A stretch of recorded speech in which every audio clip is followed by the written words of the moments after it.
A rather grey Monday morning in October wasn't most people's idea of a good time, and former DI Hilary Green was no exception.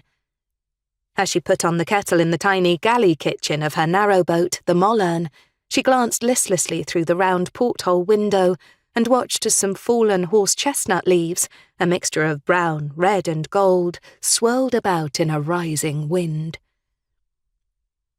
As if to add to the general ambience of chilly and miserable early morning gloom, a few raindrops spattered against the glass, and she turned on the radio in a bid to bring some noise and life into her world. But the jaunty and uninspired DJ soon had her turning it off again, with a muttered and rather uncomplimentary comment on what passed for entertainment these days. She popped a slice of wholemeal bread into the toaster and sat down on the padded bench seat opposite the fold-down table. She was already showered and neatly dressed for work in a warm woolen trouser and jacket ensemble the colour of conkers, teamed with a complimentary cream blouse, but she was debating whether to change her shoes for boots. She wondered idly what the new boy at work would be like. She sighed as she waited for her bread to brown, and looked outside again as another gust of wind threw more raindrops against her home. She was hoping her boss, Superintendent Roland Rollo Sale, would have another cold case ready for her, preferably an old, unsolved murder inquiry. Since she'd presented her findings on her latest case last week, she was anxious to have something else to get her teeth into. These days she dreaded boredom and unfilled hours more than anything else. Her toast popped up, and she got up and scraped some tasteless low-fat spread that was supposed to be good for cholesterol onto it, then bit into it, trying to pretend it was a bacon sandwich.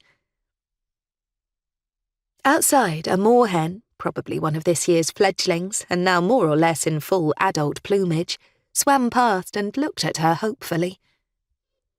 She opened the window and tossed out a piece of toast, watching as the bird grabbed it and skedaddled with it as fast as it could into the nearest reed bed before a marauding mallard could steal it.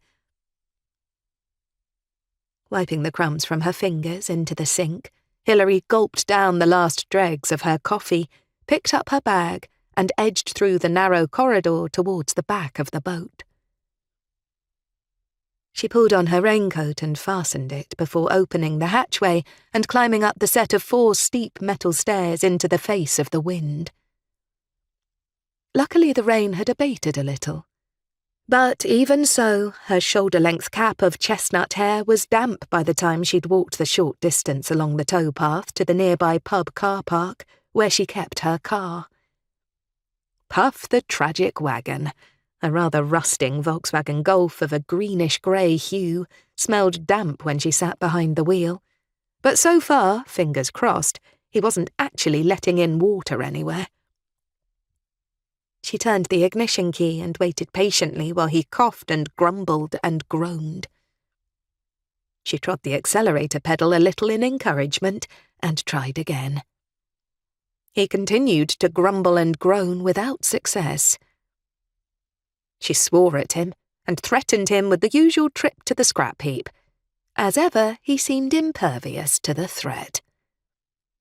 "Oh, come on, Puff," she muttered wearily, and tried again.